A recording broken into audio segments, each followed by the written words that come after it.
আমাদের এলাকা বিধ্বস্ত হয়ে যায় নদী ভাঙনের কারণে। এরপরে 2021 সালের 26শে মে আবার শেষে আবার আরো বিস্তীর্ণভাবে বিধ্বস্ত হয়ে যায়। এরপরে 2021 সালের 10ই সেপ্টেম্বর এই রাস্তাটা ভালো ছিল। এই রাস্তাটা 10ই সেপ্টেম্বর নদী ভাঙনের কারণে আবার এখান থেকে রাস্তাটা প্লাবিত হয়ে ভেঙে চুরে তছনছ হয়ে যায়। এসব এলাকায় এই সাইডে সব বসতবাড়ির ভিটা ছিল, সব বাড়িঘর এখন নেই, এরা সব অন্যত্র চলে গেছে, তাদের মানে থাকার এবং আশ্রয়ের স্থান নেই। এবং WFP এবং সুশীলনের WFP আর্থিক সহায়তা এবং সুশীলনের বাস্তবায়নে একটা রাস্তা হয়েছে। ভাসমান ব্রিজের এপার এবং ওপারে কিছুটা রাস্তা হয়েছে এবং আমি চাই যে সুন্দর পরিবেশ হয়ে গেছে। এই রাস্তা যদি সম্পূর্ণ যদি হয়ে যায় তাতে এলাকার অনেক দুর্ভোগ কমে যাবে, মানুষ জন চলাচলের সুন্দর ব্যবস্থা হবে। এই যে নদীর পাশ দিয়ে যে রাস্তাটা আছে মানে অবদা রাস্তা, এই অবদা রাস্তাটা বেহাল অবস্থা ছিল, মানুষের যাতায়াতের জন্য ব্যবস্থাই এক পর্যায়ে ছিল না, খুব কষ্টে মানুষ যাতায়াত করতো। WFPর অর্থায়নে যে ভেড়িবাঁধগুলো ঠিক করা হয়েছে আলহামদুলিল্লাহ খুব ভালো, এবং আশা করি এমন সুন্দর সুন্দর কাজ যেন WFP এবং সুশীলনের মাধ্যমে যেন আমরা এই এলাকায় পেতে পারি, এই আশা ব্যক্ত করি। আসসালামু আলাইকুম, আমার নাম মোহাম্মদ ইকবাল হাসান, আমি এই এলাকার বাসিন্দার, এই পাড়ারই ছেলে।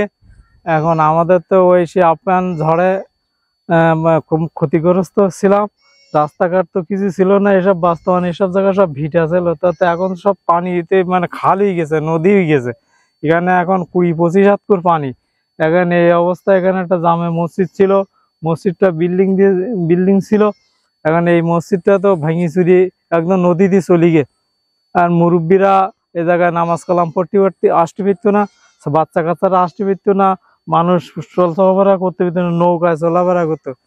এখন এই সুশীলন হয়ে আইসে আমাদের এই রাস্তাটা করে আমরা খুব সন্তুষ্ট, এবং এপার ওপার দুই পার আর ওই নদীর সাইডে যত রাস্তা ছিল ওগুলো সব এরা সব ঠিক করেছে, তাতে করে আমরা ভালোভাবে বসবাস করতে পারতেছি। আর এই রাস্তাটা যদি সম্পূর্ণ হয়ে যায় তা আরো সুন্দর হবে, আর একটা সাইড হবে।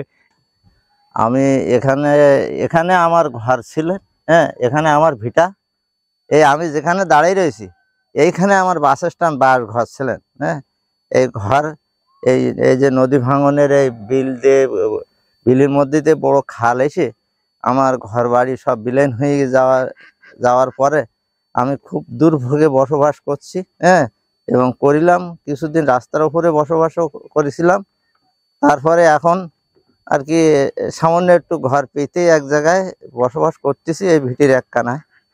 আর তারপরে সুশীলন WFP ওরা আসে এখানতে রাস্তা করেছে, এই রাস্তাটা খুবই মানুষের উপকার হয়েছে আর কি এই সেতুর কাজও ওরা কিছু মেহনত খরচ করেছে, সেতুটা মেরামত অচল হয়ে যাচ্ছিল, অচল হয়ে গেল। তারপরে এই সেতুতে কিছু মেরামতের কাজ করে সেতুটা মোটামুটি লোক চলাচলের সুবিধা হয়েছে, রাস্তাটা করে মানুষের খুবই একটা সুবিধা হয়েছে। খুব খারাপ অবস্থা ছিল, এখন WFP একটা রাস্তা করে দিয়েছে এবং আমাদের স্কুল যেতেও সুবিধা হচ্ছে। আমরা এই জায়গায় ভেঙে যাওয়াতে, এই জায়গায় আমরা বাস করি, এই রাস্তাটা ভেঙে যাওয়ার পরে আমরা চলতে পারতাম না, মোটে চলাচলে খুব অসুবিধা হয়েছে। এবার এই সুশীলনতে এই রাস্তাটা করে দিয়েছে, আমাকে খুব একটা উপকার হয়েছে, আমরা এখন ভালোভাবে চলতে পারতেছি।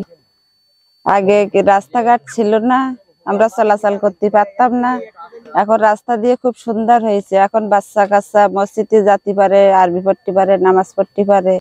ভেড়ি আগে তো ভেড়ি খুব খারাপ ছিল, আবদা ভেঙে গেল, তারপরে এই আবদা এখন খুব ভালো হচ্ছে, সুন্দর হচ্ছে। এই আপনারা কি দেখতে আসলেন? হ্যাঁ, ভাসমান সেতু দেখতে আসলেন? আচ্ছা, কেন? আমরা দেখিনি, এটা দেখতে আসছি, আমাদের বাড়ি এখানে, দেখতে আসিনি কোনো সময়। এখানে যাতায়াতের জন্য রাস্তা কেমন হয়েছে? খুব সুন্দর হয়েছে। তুমি কি দেখতে এসেছো বাবা? রাস্তা দেখতে এসেছো?